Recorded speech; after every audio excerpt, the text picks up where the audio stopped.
સર્વે મુક્તો સૌપ્રથમ આપણે 30 સેકન્ડ માટે 1 મિનિટ માટે નિમગ્ન થઈએ.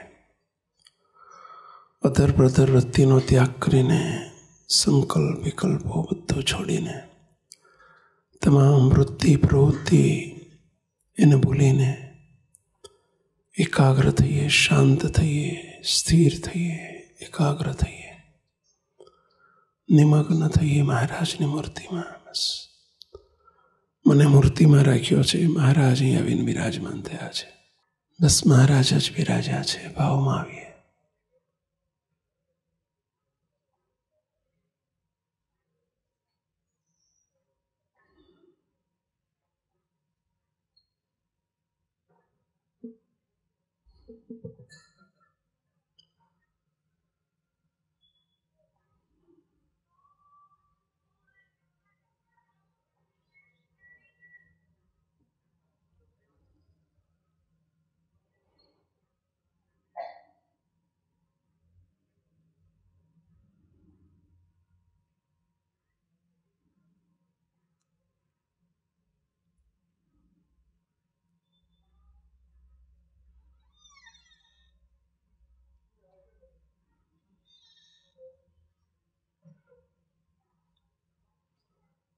સહેજાન સ્વામી મહારાજ. કોઈ પણ કાર્યની શરૂઆત પ્રાર્થનાથી કરવી જોઈએ. આપણે પ્રાર્થનાથી શરૂઆત કરીએ. મહારાજને ખૂબ બે હાથ જોડીને કરીએ, પ્રાર્થના કરીએ. પ્રાર્થના એ નિર્મળ થવા માટેનો સોફ્ટનેસ લાવવા માટે, દાસત્વ ભક્તિ માટે અતિ ઉત્તમ સાધન છે. આપણે ભૂલોથી ભરેલા છીએ. ભૂલોને માફ કરાવવા માટે પ્રાર્થના શ્રેષ્ઠ ઉપાય છે. તો સૌપ્રથમ આપણે બે હાથ જોડીને પ્રાર્થના કરીશું. ઓ પ્રાણ પ્યારા શ્રી ઘનશ્યામ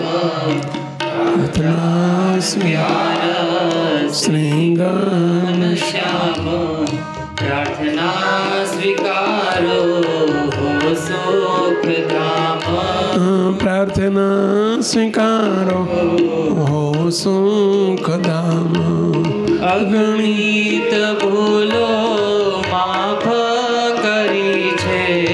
અગણિત ભૂલો માફ કરી છે. દયા દયા દયા દયા ધરી છે. દયા દયા દયા દયા ધરી છે. હે મહારાજ, તમે અમારી અગણિત ભૂલોને આજ સુધી માફ કરી છે. ખૂબ અમારી પર દયા દયા દયા વરસાવતા આવ્યા છો. સદા વરસાવજો પ્રભુ. આપના દર્શન મોટા મોટાને નથી. એ કેવળ કૃપા કરીને અમને દર્શન તો ના આપ્યા, દર્શન આપ્યા એટલું જ નહીં, પરંતુ અમને આ કારણ સત્સંગમાં લાવીને જીવમાંથી અનાદિ મુક્ત કર્યા. તળિયામાંથી ટોપમાં લઈ લીધા. અમારો થોકડો ફેરવી નાખ્યો. વાહ મહારાજ, શું આપની અપાર કરુણા છે અમારી પર. મોટા મોટા ને તવ દર્શન નોય. મોટા મોટા દર્શન નોય. કારણ સત્સંગે અમે ક્યાંથી હોય. કારણ સત્સંગે અમે ક્યાંથી હોય. જીવ મટાડી મુક્ત અનાદિ કીધા. જીવા મટાડી મુક્ત અનાદિ કીધા. ઠોકડો ફેરવી મૂર્તિ મલિધા. ઠોકડો ફેરવી મૂર્તિ મલિધા. હવે જગતનો જીવ નથી હું. હવે જગતનો જીવ નથી હું. મૂર્તિ સુખનો ભોગતા જ છું. મૂર્તિ સુખનો ભોગતા જ છું. અહો યહો પણ સદાય વર્તે.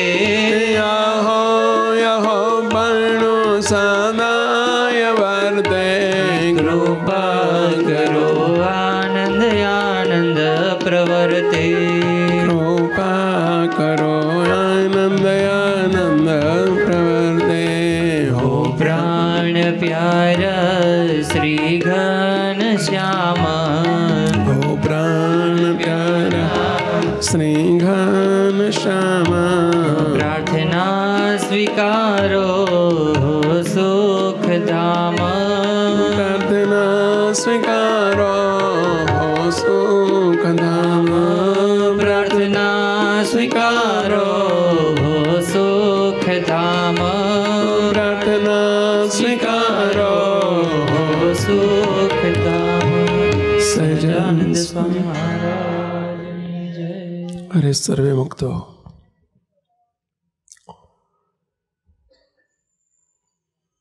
બહુ જ મોટી પ્રાપ્તિ થયા પછી ઘણી વખત જીવનના સામાન્ય ગુણો એની તરફ આપણી દ્રષ્ટિ નથી જતી હોતી. ગુજરાતીમાં એક કહેવત છે, દરવાજા ઉઘાડા અને ખાડે ડૂચા. આવી એક ગુજરાતીમાં કહેવત છે. દરવાજા ઉઘાડા અને ખાડે ડૂચા.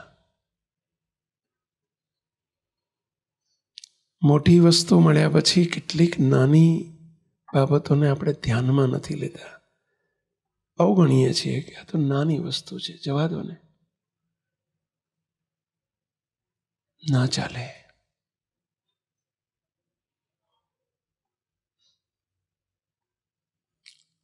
રસોઈની અંદર નાનામાં નાની ચીજ મીઠું છે, જે સૌથી ઓછી વપરાતી હોય. શાક આટલું હોય, 500 ગ્રામ હોય, મીઠું 400 ગ્રામ હોય, નહીં 200 ગ્રામ હોય, 100 ગ્રામ. 500 ગ્રામ શાકમાં 50 ગ્રામ મીઠું તો હોય ને. હવે ચલો નાની આઈટમ આપણે ના નાખીએ ના ચાલે, કે હાવ નાની છે, 20 ગ્રામમાં શું આવે? બસ મુક્તો આપણે જેમ નાની વસ્તુને અવગણી શકતા નથી, નાની છે પણ એના ગુણ મોટા છે, એમ આપણે અનાદિ મુક્તની સ્થિતિ પામવા માટે પણ નાના અને સામાન્ય ગુણોને અવગણી શકાય નહીં. શોભે નહીં. જેમ મીઠા વગરનું શાક બીજા 100 મસાલા નાખ્યા હોય ને તો એ મોઢામાં ના જાય, એમાં સ્વાદ ના આવે.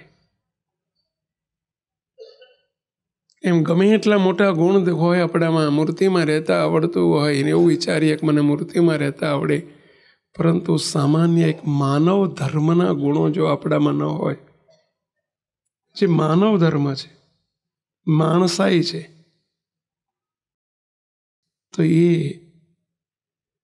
ગમે એટલા મોટા ગુણો પણ શોભતા નથી. અને એટલા માટે કેટલાક દેખાતા સામાન્ય ગુણો એને આપણા જીવનમાં ચરિતાર્થ થાય, લક્ષાર્થ થાય, એ માટે એવા માણસ, સારા આદર્શ વ્યક્તિ બનવા માટેના ગુણો શરૂ કરેલા છે. ને એમાંનો એક ગુણ છે પ્રામાણિકતા, નીતિમત્તા. મુક્તો આપણા જીવનમાં ઘણી વખત એવી નાની નાની ભૂલો કરતા હોઈએ છીએ જે આગે સે ચલી આવી એવું હોય છે. કેટલીક વસ્તુ આપણા મા બાપના સારી વસ્તુ પણ સંસ્કારમાં આવી જતી હોય છે, અને ખોટી વસ્તુ પણ ક્યારેક મા બાપના સંસ્કારમાં આવી જતી હોય છે. આપણને ખબર પણ ના હોય કે ખોટું કહેવાય, આવું ન કરાય, એવું ઘણી વખત બનતું હોય છે. સહેજે સહેજે થઈ જતું હોય, એક રિવાજ પડી ગયો હોય. આપણે કેટલીક બાબતોને આજે આપણે જોવી છે. મુક્ત એક આજના સમાજની બહુ મોટી સમસ્યા છે. આજના સમાજનો બહુ મોટો એક દૂષણ છે. જેને કહેવામાં આવે છે સમાજની અંદર, ઘણા સમાજની અંદર હજુ જ્યારે દીકરીને સાસરે વળાવવામાં આવે અથવા તો દીકરીને લાવવામાં આવે ત્યારે સૌરાષ્ટ્રમાં એને પૈઠણ કહેવામાં આવે છે. દહેજ બહુ મોટું દૂષણ છે, અપ્રામાણિકતા છે. તમે પેપરોમાં, ન્યૂઝમાં જોતા હશો, વાંચતા હશો. ઘણી દીકરીઓના માથે એની આપવીતી આવતી હોય છે અને કંઈક પોતાના જીવન ટૂંકાવી દેતા હોય છે. કેટલાય મા બાપ બિચારા બરબાદ થઈ જતા હોય છે.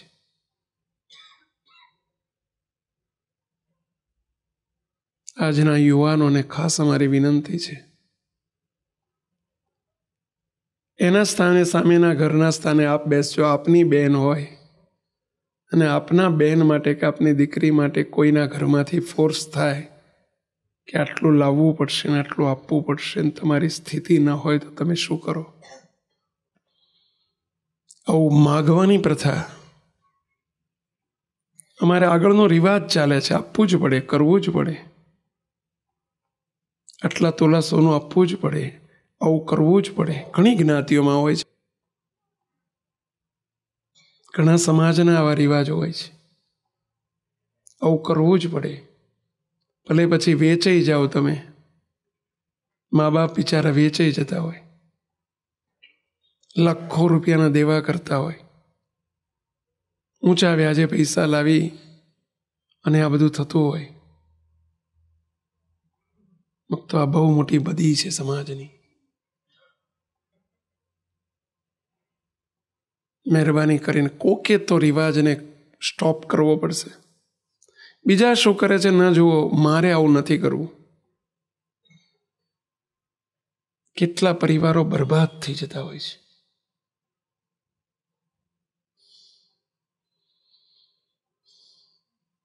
કયો આપણો અધિકાર છે?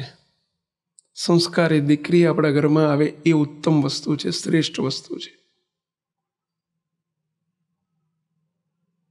એના ઘરનો પૈસો લેવો એ નીતિમત્તા નથી આપણી.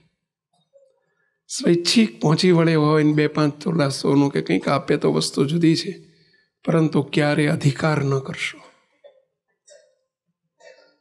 એ અધિકાર કરીને લેવું, ફોર્સ કરીને લેવું એ નીતિમત્તા નથી, એ અપ્રામાણિકતા છે. અમે અમારી દીકરીને આટલું આપ્યું હતું એટલે તમારે તો આપવું પડે. આવું ઘણી વખત માજી લોકો આવું ખાસ કહેતા હોય. પુરુષો કરતાં મહિલાઓમાં આવી આદત વધુ હોય છે. અમારી દીકરીને અમે આટલું કર્યું તો તમારે તો આવું આપવું જ પડે ને. અરે ભાઈ, તમે સક્ષમ હતા ને કદાચ કર્યું, સામેની વ્યક્તિ કદાચ સમજદાર નહોતી તો કર્યું. તમે તો સમજદાર થાવ કોઈ.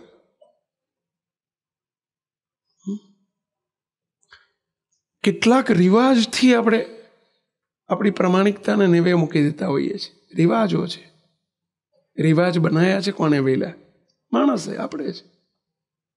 સમય સંજોગ પરિસ્થિતિ પ્રમાણે રિવાજ કદાચ થયા. આપણે કોઈ સમાજની ટીકા ટિપ્પણી નથી કરતા,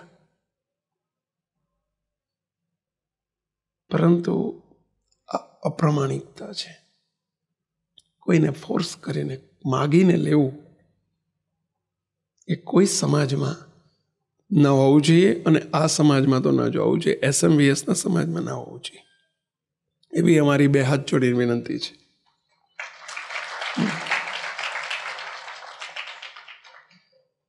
ક્યારે એવું ના વિચારશો.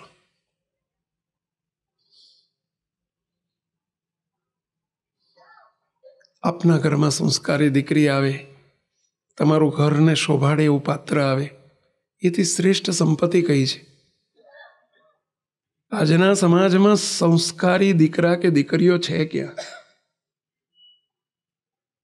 બહુ અઘરું છે. એવું પાત્ર આપણા ઘરમાં આવે એ જ મોટી સંપત્તિ છે. સંતોષ રાખો. સામેની વ્યક્તિને સાંત્વના આપો. કેમ ચિંતા ના કરશો, અમારે કશું જોતું નથી તમારું, અમારે તમારી ઘરની દીકરી આવે છે એ જ અમારા માટે શોભારૂપ બની રહે એટલું જ અમે ઈચ્છીએ છીએ. આવું કહેતા શીખો. અને દીકરાઓના હાથમાં છે. એટલે કે વડીલો કદાચ કેટલાક રિવાજો પ્રમાણે ચાલતા હોય, પણ યુવાનો આપ જો કહી દો સ્ટ્રિક્ટલી કે નહીં, મારે મારા ઘરમાં કોઈને ફોર્સ કરીને, કોઈને દબાણ કરીને, કોઈને મજબૂર બનાવીને કોઈ એવી સંપત્તિ આવતી હોય તો નથી જોઈતી. અમે ભગવાને અમને હાથ આપ્યા છે, બુદ્ધિ આપી છે, શક્તિ આપી છે, ભગવાન આપણી રક્ષામાં છે, અમે કમાઈ લઈશું, મહેનત કરીશું, પણ કોઈને દબાણ કરીને, ફોર્સ કરીને કોઈની મિલકત લેવી પડતી હોય કે આવતી હોય તો અમારે નથી જોતી. આવા પ્રામાણિકતાના પાઠ શીખજો. આ બહુ મોટી એક બાબત છે. બીજી વસ્તુ, કેટલીક મહત્વની બાબતોને આજે આપણે જોવી છે મુક્તો. અમારે ભાઈ શું નામ કહ્યું પેલા, આયુષ, રિક્ષા ચલાવીને પોતાનું ગુજરાન ચલાવે છે, છતાંય ધન્યવાદ છે એવા પાત્રોને. આ સત્સંગના સંસ્કાર છે.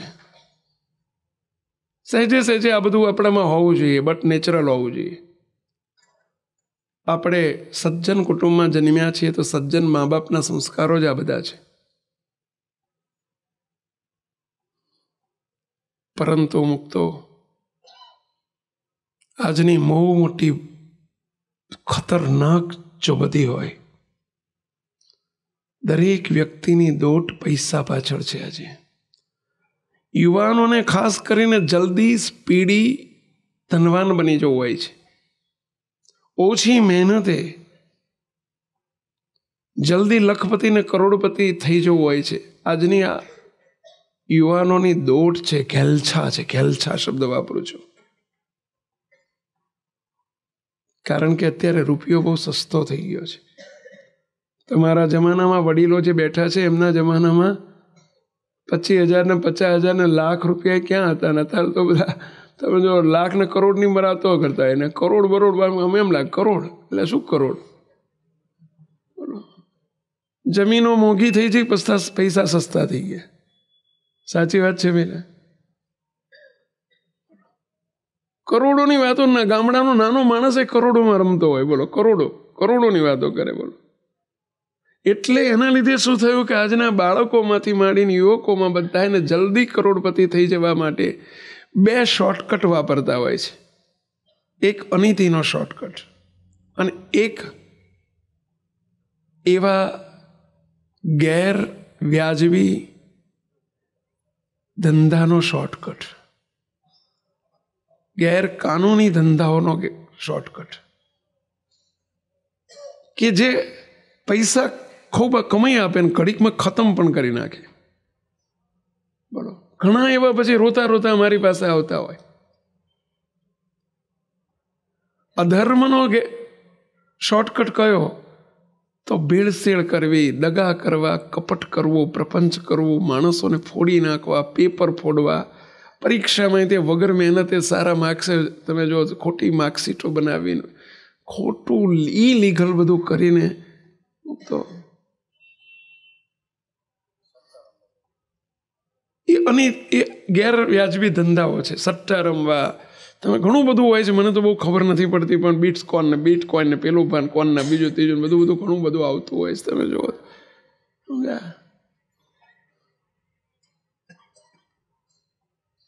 તો જીવન સાથે ચેડા થતા હોય. તમે જોતા હશો, તમે સાંભળતા હશો, દવા બનાવવાની ફેક્ટરીઓની અંદર, કેપ્સ્યુલની અંદર બોલો હળદર ભરીને અપાતી હોય. કેવા ષડયંત્રો ચાલતા હોય. આ બધું કંઈ ચોર લોકો કરે છે એવું નથી. સારા માણસો પણ, સારા પરિવારના લોકો પણ આ બધું કરનારા કરે છે. ભણેલા એજ્યુકેટેડ વ્યક્તિઓ પણ આ બધું કરે છે. બોલો, કોઈ લાઈન એમ થાય કે કઈ લાઈનમાં આ બધું નથી થતું. ડોક્ટરની રીતે ક્યાંક આમાં ફેલ પુરવાર થતા હોય, ઘણું બધું થતું હોય.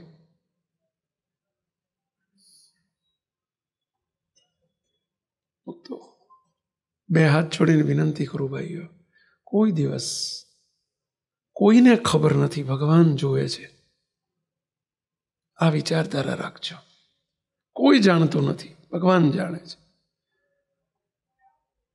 કરપ્શન કેટલો મોટો સડો દેશનો છે. દરેક ક્ષેત્રે કરપ્શન ચાલતા હોય. બોલો, પૈસાથી જ બધા કામ થાય. અહીં બેઠેલા યુવાનો, તમને એટલી વિનંતી કરું છું, યુવાનો વડીલો બધાને, આપ ફાટેલું છે ત્યાં થીગડું મારવાનું છે. હું સમજુ છું. ક્યાં કોને બંધ કરીશું આપણે, કેટલાને બંધ કરીશું, કોને ઉપદેશ આપવા જઈશું? પરંતુ અહીં બેઠેલા આપણે તો સંકલ્પ કરજો. આપણા પોતાના સ્વાર્થ માટે આપણે કોઈકની જિંદગી બરબાદ કરી નાખતા હોઈએ. આપણા પોતાના સ્વાર્થ માટે આપણે સમાજનું કેટલું મોટું એક નુકસાન કરી રહ્યા છીએ.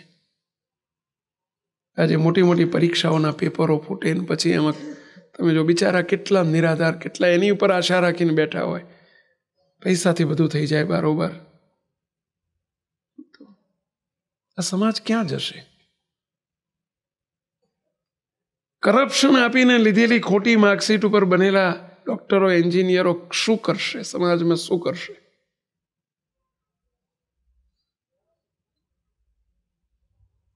જરા તપાસો.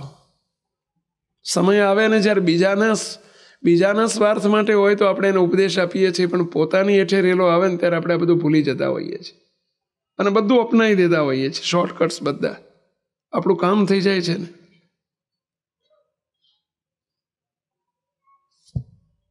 તો એને આપણે અધર્મ નથી સમજતા, એને આપણે અનીતિ નથી સમજતા, આ ખોટું થાય છે એવું નથી સમજતા. ઘણા તો એમ કે સ્વામી પણ હસતા હસતા ઘેર આવીને રૂપિયા આપી જાય, તમને શું વાંધો છે? કે લાંચ કહેવાતી આપણે માગીએ તો લાંચ કહેવાય. આપણે કહીએ કે આટલા આપવા પડશે તો પણ એ સામેથી આપી જાય, રૂપિયાનો ઢગલો કરી જાય કે લાંચ કહેવાય? તમને પ્રશ્ન પૂછું, એ લાંચ કહેવાય? ભાઈ હું તો કહું ના કહેવાય. તમે શું કહો છો? કેટલા કહો છો કહેવાય? એટલે સામે આવીને આપી જાય, બિચારો હસતો હસતો આપી જાય છે તો લાંચ કહેવાય? કેમ લાંચ કહેવાય કહો?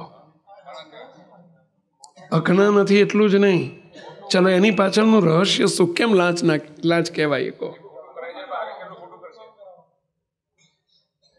તો એ તમને જે પોસ્ટ ઉપર હોય પૈસા આપી જાય છે, એનો અર્થ એને હલકો મારવા પરવો છે, એને ઝાઝા રૂપિયા કમાવા છે, એને દગો કરવો છે. એ પૈસા ક્યાંથી કાઢશે? ચલો તમારા ટકા 2%, 5%, 10%, 20% તમે જે નક્કી થઈ રહેલા છે એ ક્યાંથી કાઢશે? મૂળ ત્યાં છે. સળગતું જો એની તપાસ થાય, ઊંડી તપાસ થાય તો કરપ્શન જ હોય છે. શા માટે? કેટલા લોકોની એમાં આગળ જતા કેટલું મોટું નુકસાન આવી જાય.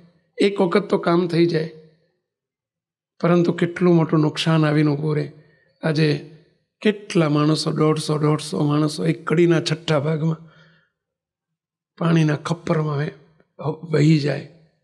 તો આપણો જ દીકરો કે દીકરી, આપણું જ ઘરનું કોઈક વ્યક્તિ એમાં હોય તો આપણે કેટલા દુઃખી થઈએ.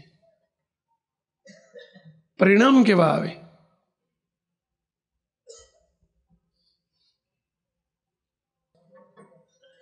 મુક્તો દરેક વાતને બહુ ધ્યાનથી લેજો.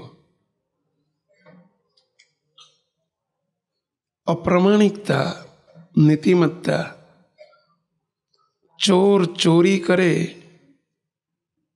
પકડાઈ જાય. અમે નાના હતા ને ત્યારે અમારે ભણવામાં નાનકડી પંક્તિ આવતી,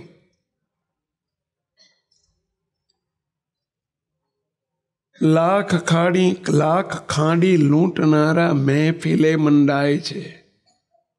લાખ ખાંડી લૂંટનારા મહેફિલે મંડાય છે, ચોર મુઠ્ઠી જારના દેવડીએ દંડાય છે. આવી કંઈક કવિતા આવતી. લાખ ખાંડી લૂંટનારા મહેફિલે મંડાય છે અને ચોર મુઠ્ઠી જારના એક નાનકડી ચોરી કરી હોય ને મુઠ્ઠી જાર ચોરી હોય, બોલો એ દેવડી એ દંડાય છે. દેવડી એટલે ન્યાયાલયમાં એને દંડ થાય અને એને પોલીસ એની સજા થાય. બોલો, એને જવું પડે જેલમાં, ઓલા જલસા કરતા હોય. આ બધું જ અપ્રામાણિકતાના પ્રતીક છે. જરા દરેક વ્યક્તિ પોતાના ધંધા ઉપર, પોતાના જીવન ઉપર જરા થોડી વાર માટે કોન્સન્ટ્રેટ થજો. અહીં બેઠેલા ધ્યાન રાખજો, જે રેલો જે વાત નીચે આવે ને આજે જ સંકલ્પ કરજો આવું ના કરશો. આપણા સ્વાર્થ માટે થઈને પણ આખું ગામ કરે છે. ગામ ભલે કરે, પડ્યું ખાડામાં, તું ના કરીશ ભાઈ. કોકે તો શરૂ કરવું પડશે ને. આપણને શોભતું નથી. મોટી ફેક્ટરીઓ ચાલતી હોય તો એ ચોરીની વીજ ચોરી થતી હોય તો દરેક ધંધામાં દૂધવાળો પાણીની ભેળસેળ કરતો હોય, સોની કંઈક ઊંધું ચતું કરતા હોય, દરજી આનું કામ કરતો હોય. એક લાટીવાળા ભાઈ આવ્યા કે સ્વામી અમારો ધર્મ જ, અમારો ધંધો જ આખો ખોટો. કે બિચારા સાચું બોલતો કે અમારો ધંધો જ ખોટો. કે બોલો, ખોટા જ માપ લખવાના, ખોટા જ માપ રાખવાના. કોઈ ગ્રાહકને બિચારા ડેસીમીટરમાં ખબર ના પડે કે બોલો.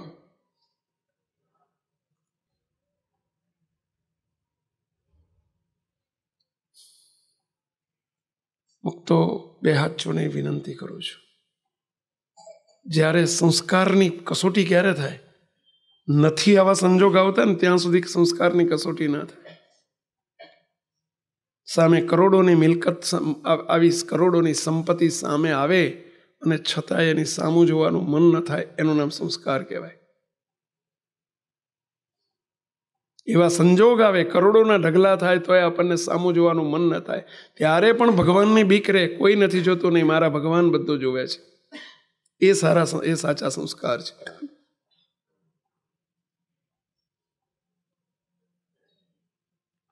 એક હરિભક્ત આવી જ સભા હતી, પ્રમાણિકતાની વાત થતી હતી ને આપણો એક સત્સંગી દીકરો, ઘરનો દીકરો, 30-35 વર્ષની ઉંમર, બિલ્ડર હતો. બીજે દિવસે સવારમાં મારી પાસે આવ્યો રડતો રડતો, સ્વામી મેં ગઈકાલની વાતો બધી મારી ઉપર આવી ગઈ, ગઈકાલની આખી કથા તમે મારી ઉપર કરી. મેં કેમ? કે સ્વામી, રડ્યો, ખૂબ રડ્યો બિચારો, એને પસ્તાવો થયો. સ્વામી, મારા એક ભાગીદાર સ્વામી વિદેશમાં રહે છે. એમણે મારી પર વિશ્વાસ મૂકીને સ્લીપિંગ પાર્ટનર તરીકે મારા ત્યાં 2 કરોડ રૂપિયા રોક્યા હતા. સ્વામી, 5 વર્ષમાં હું ઘણું કમાયો અને મેં 5 વર્ષમાં એમને સારા એવા પૈસા કમાઈને આપ્યા. સ્વામી, અમારે 6 મહિના પહેલા ભાગીદારી છૂટી થઈ. સ્વામી, મેં એમને 2 કરોડના 5 કરોડ કમાઈને આપ્યા છે. પણ સ્વામી, સાચું કહું, હવે મારી આંખ ઉઘડી કે મેં એમને અંધારામાં રાખીને 2 કરોડના ખોટા હિસાબો બતાવ્યા છે. અને 2 કરોડ રૂપિયા મેં મારા ખાતામાં વધુ જમા થઈ જાય એમના કરતા મેં એમને અંધારામાં રાખી દીધા છે. એમને મારી પર વિશ્વાસ છે, એટલે એમને તો ખબર જ નથી કે મેં આવું કર્યું છે. એમને જે મળ્યું એમાં સંતોષ હતો. સ્વામી, આને શું કહેવાય? કે ખોટું કર્યું કહેવાય? મને કે ખોટું કર્યું કહેવાય? ના, સાચું કર્યું કહેવાય. તમને પૂછું છે, ખોટું કર્યું કહેવાય ભાઈ? સામેવાળાને સંતોષ છે તો ખોટું કર્યું કહેવાય ભાઈ? આ બધા વેપારીઓ જાજા બેઠા છે, તમને શું ખબર કેવું જ કહો ભાઈ, આ ખોટું કર્યું કહેવાય? પણ એને વિશ્વાસ છે, સંતોષ છે. તો એમ કે સ્વામી, હવે 2 કરોડનું મારે શું કરવાનું?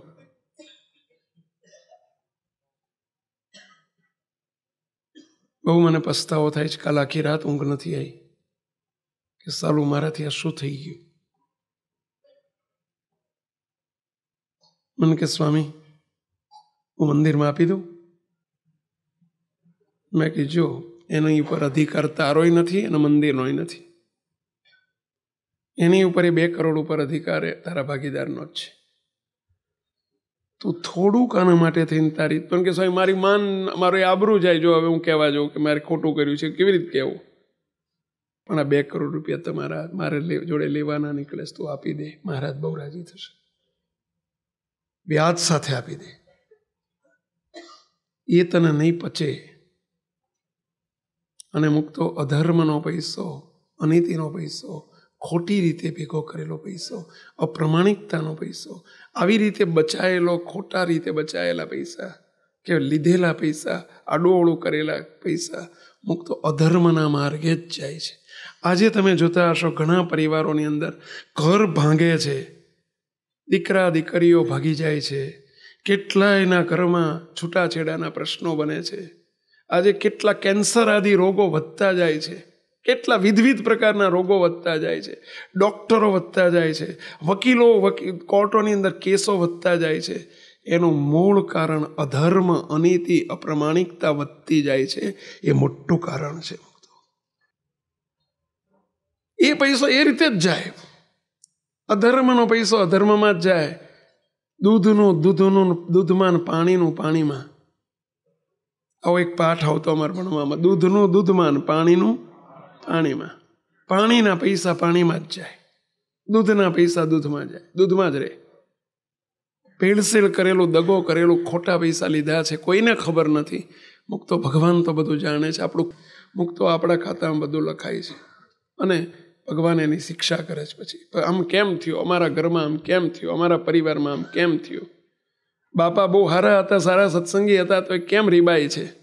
મુક્તો આ બધાના કારણો આ છે. જાહેરમાં અમે ઘણી વખત અંગત કહી શકતા નથી, પરંતુ આ બધા કારણો છે.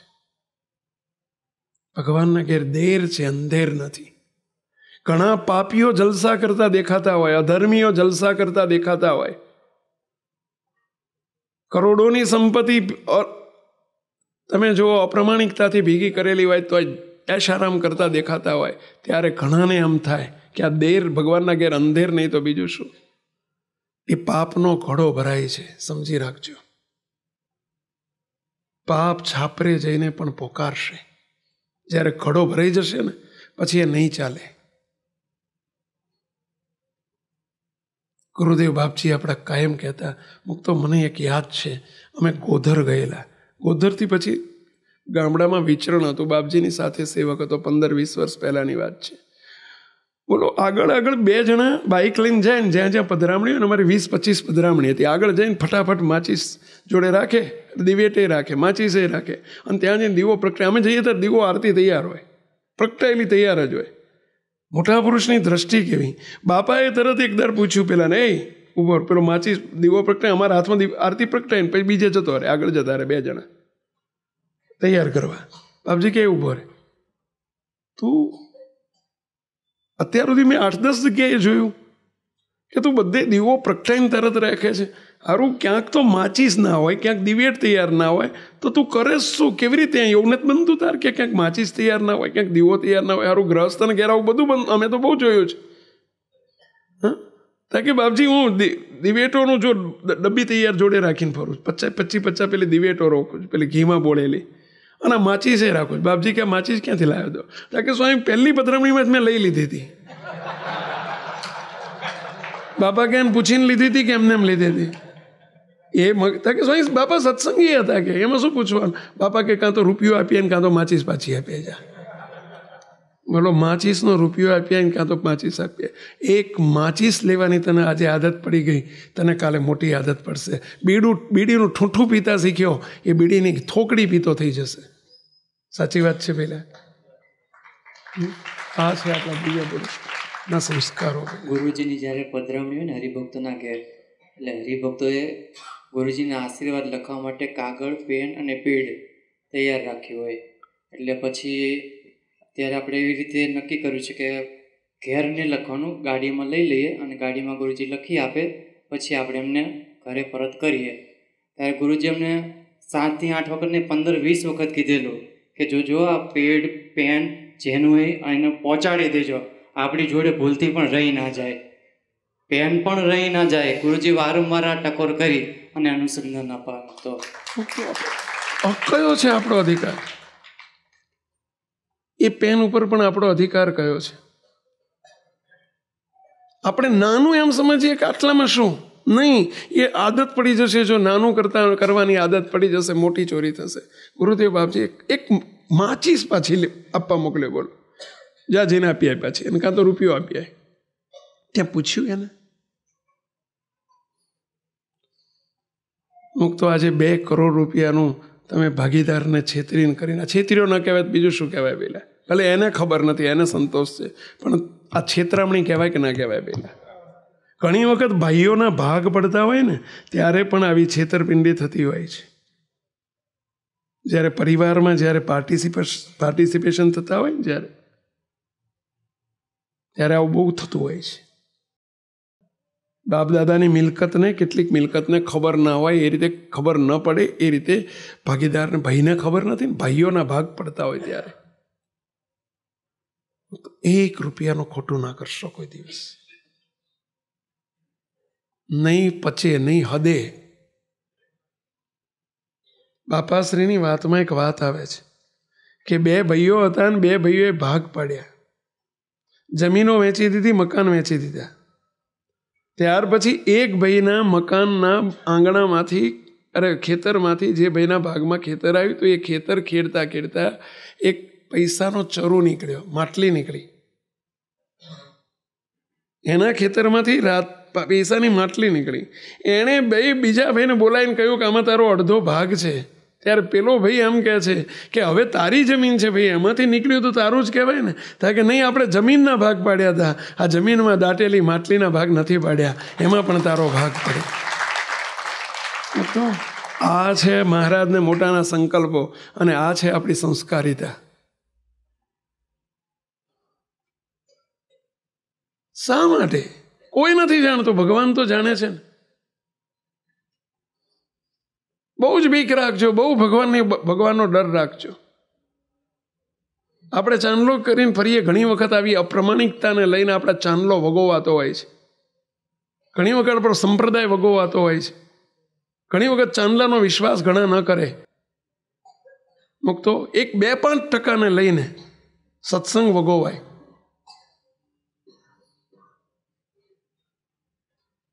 સુરતમાં અમે ગયેલા, સુરતની એક બનેલી ઘટના કહું. આજથી 7-8 વર્ષ પહેલાં આપણા 3 છોકરાઓ બાપુનગરથી કમાવા માટે, અહીંયા મંદી હતી એટલે હીરા માટે હીરા ઘસવા ત્યાં સુરત ગયા. ગરીબ ઘરના છોકરા હતા, મધ્યમ વર્ગના હતા. 3 સત્સંગી, આપણા સત્સંગી 3 તે તિલક ચાંદલો કરે, પૂજાપાઠ કરે. મને એક દિવસ ત્યાં સુરત અમે ગયા, મને મળ્યા એટલે મેં પૂછ્યું કેમ છે વેલા આવે? ત્યાં કે સ્વામી અમદાવાદ કરતાં સારું છે, ફેમિલી બધું ત્યાં છે, હજુ લાયા નથી, અમે બેચલર 3 જણા આવ્યા છીએ, જાતે રસોઈ બનાવીએ છીએ. પછી વાતમાંથી એક વાત કરી મને કે સ્વામી એક દિવસ એકાદશી હતી, સવારથી અમે સાંજે એક જ વખત એકાદશીએ ફ્રૂટ જમીએ છીએ. ફરાળ અમને કોઈને કરતા આવડતું નથી, મોરૈયો સાબુદાણે ખીચડીને ઓલ્યું અમને ફાવે નહીં, એટલે અમે સાંજે ફ્રૂટ જમી લઈએ. સ્વામી સવારમાં મને 3માંથી એક જણાએ કીધું, 2 જણા એક ભાઈબંધો કીધું તું સાંજે ફ્રૂટ લેતો આવજે, ભાઈ સાંજે આપણે ભેગા બેહીને જમીશું. સ્વામી કારખાના, મારા 3ના કારખાના અલગ અલગ છે. કારખાનાથી સ્વામી હું સાયકલો અમે 3 રાખીએ છીએ, સાયકલ લઈને જઈએ, 4-5 કિલોમીટર દૂર છે. સાયકલ લઈને હું સાંજે 7 વાગે કારખાનેથી છૂટીને ઘેર આવતો હતો. મારે ફ્રૂટ લેવાનું હતું. લારીએ ગયો, રસ્તામાં ફ્રૂટની લારી જોઈ એટલે હું લારીએ ગયો. લારીએ જઈને મેં તો કેળા ને ચીકુ ને સફરજન ને પોપૈયો ને જે કંઈ અમને ભાવતું તે 2-3-4 વસ્તુઓ મેં લગભગ 250 રૂપિયાનું સ્વામી અમે ફ્રૂટ લીધું. જોખ્યો, તો લાવ્યો. થેલીમાં મારી થેલી હતી, થેલી મૂકી દીધું. મેં ખિસ્સામાં હાથ નાખ્યો, પાકીટ મારું કારખાને ભૂલી ગયેલો.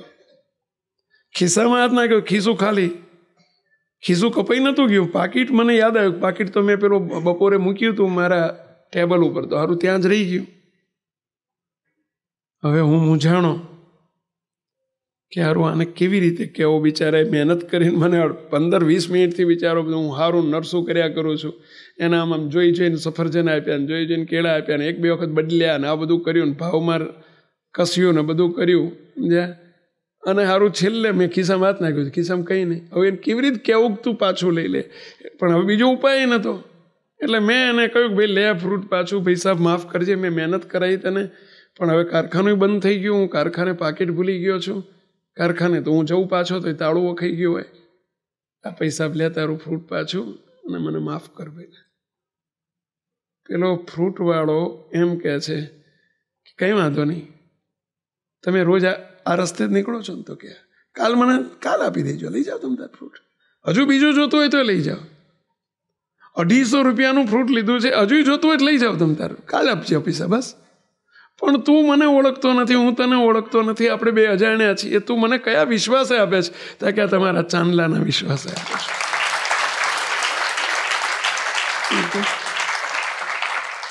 મને એટલો ખ્યાલ છે કે તમે ચાંદલો કર્યો છે, સ્વામિનારાયણના સત્સંગી છો, તમે ખોટું નહીં કરો. મુક્તો આ આપણી છાપ છે, મહેરબાની કરીને આપણી છાપને ભૂસાવા દેશો. 2 હાથ જોડે વિનંતી કરું છું. ઘણા શું કે, ઘણાને પૂછીએ ને કે તમે ચાંદલો કેમ નથી કરતા? સ્વામી આપણે ઊંધા ધંધા કરવાના ચાંદલા કરીએ કેવા લાગીએ?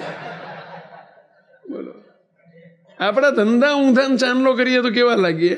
એટલે પણ ચાંદલો કર અને ઊંધા ધંધા છોડી, એ કરવાનો એક ચાંદલો છોડવાનો એક. ઊંધા ધંધા પણ કરો અને ચાંદલો કરો. ચાંદલા કરીને કે ખોટા ધંધા થતા હશે, પણ ખોટો ચાંદલો નહીં કરનારા ખોટા થાય તાર. ચાલો ચાંદલો નહીં કરતા એને ખોટો ધંધો કરવાની છૂટ, એને ઊંધું મારવાની છૂટ, કોઈને છૂટ નથી. મુક્તો હંમેશા કોઈ પણ વસ્તુમાં આપણી ઉપર કોકે વિશ્વાસ મૂક્યો છે, એ વિશ્વાસઘાત ન કરો. એ બહુ મોટી અપ્રમાણિકતા છે. દગા કપટ પ્રપંચ કરીને આપણે ક્યાં જઈશું? પૈસો લઈને જવાનો નથી. ગુણાયતાન સ્વામી વાતોમાં બોલ્યા છે, સ્વામી કે કદાચ આપણી જોડે 10,000 છે, 10,000માંથી 10 લાખ થયા, 10 કરોડ થયા, તોય તે કશું જોડે તો આવવાનું નથી. અને 4 રોટલીથી વધુ ખવાતું નથી. 4 રોટલીથી વધુ કંઈ 10,000 વાળો 4 રોટલી ખાતો હોય, 10 લાખ વાળો 40 ખાતો હોય. એટલે ભાઈ તમે બધા 40 ખાવ છો? હા ભાઈ, ઉપરથી કોરી ખાય છે. 4 પહેલાં ચોપડેલી ખાતા હોય, જ્યારે પૈસા ઓછા હોય ને ત્યારે ચોપડીને ખાતા હોય, ઘી ચોપડીને જમતા હોય. બોલો, અને જ્યારે ઝાઝા પૈસા થાય ને એટલે કોરી જમતા હોય, અને એથી ઝાઝા થાય ખાખરા જમતા હોય. સાચી વાત છે અભિલે? તો શું કરવા તારે? કોના માટે આ કરો છો? છોકરા માટે. છોકરા પ્રમાણિક, તમે એને પ્રમાણિકતાના પાઠ ભણાવશો, સંસ્કારો આપશો, એ ભગવાન એની રક્ષા કરશે. શું કરવા તમે એની ચિંતા કરો છો? છોકરા માટે, છોકરા માટે, છોકરા માટે આપણે આ પ્રમાણિકતા કરવાની અને બધું નેવે મૂકી દેવાનું. અને મુક્તો પૈસો, ધર્મનો પૈસો નહીં બચે કોઈ દિવસ. ભેળસેળ, દગો, કપટ, પ્રપંચ, કોકને છેતરવા, ભાઈને છેતરવા, ભાગીદારને છેતરવા કોઈ દિવસ આ ના કરશો. મહેરબાની કરીને નહીં કરતા ભૂલમાંય. નહીં તો તમને તકલીફ આવશે, આવશે, આવશે. નહીં પચે, નહીં પચે, નહીં પચે. લખી રાખજો. જ્યાં ખોટું કરવું પડે ત્યાં બ્રેક મારજો. ધંધો બદલી નાખવો પડે તો બદલજો. મહેરબાની કરીને પણ એવા ધંધા ના કરશો. દુઃખી કરશે, તમને દુઃખી કરશે. એક દર્દી બિચારો આવીને મારી આગળ રડે, મને કે સ્વામી મારા પપ્પાને એક દિવસ છાતીમાં દુખાવો પડ્યો, દવાખાને લઈ ગયો.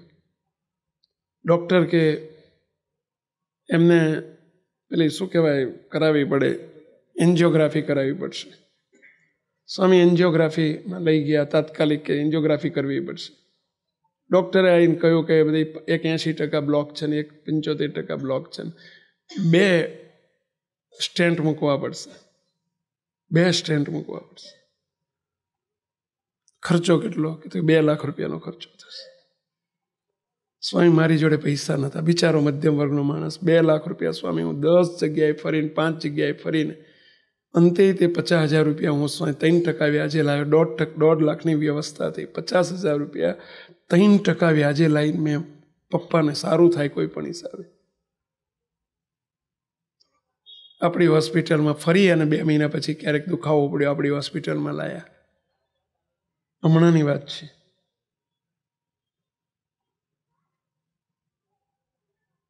આપણા ડૉક્ટરે પણ કહ્યું કે તમારે એન્જિયોગ્રાફી કરવી પડશે.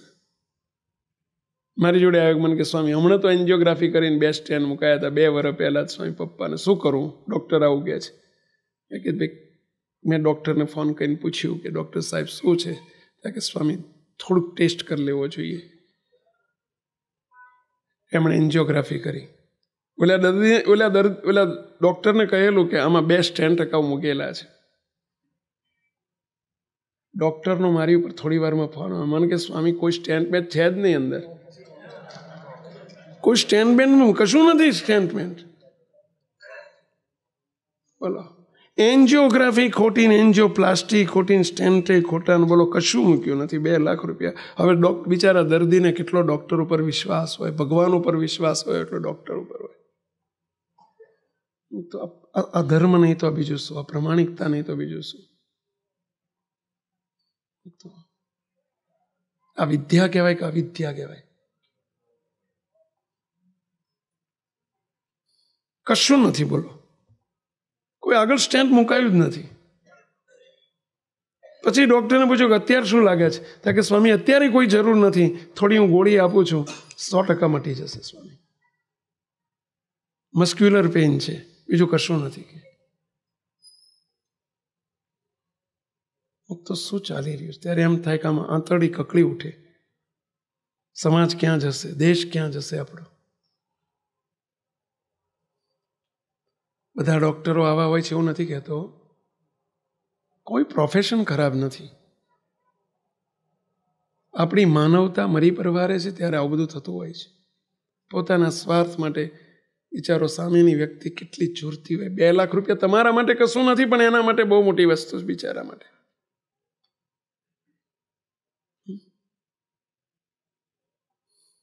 કોઈ દિવસ ભૂલમાં ક્યારેય કોઈ ખોટું ના કરશો, મહેરબાની કરી. ભેળસેળ, દગાઓ, કપટ, પ્રપંચ, ખોટું બોલીને ખોટું ધંધા કરવા મહેરબાનીને કરી ના કરશો. નાના ધંધા હોય કે મોટા ધંધા હોય, નહીંતર એવો ધંધો બંધ કરજો. આગળ જતા તમને બહુ જ મુશ્કેલી આવશે. રોતા નહીં આવડે, કગરતા નહીં આવડે, હેરાન થઈ જશો. કોઈ દિવસ અધર્મનો પૈસો આપણા ઘરમાં ના આવવા દેશો. બહુ મુશ્કેલી આવે. એ હસીને લેવાનો હોય છે ને રોઈને ભોગવવાનો હોય છે.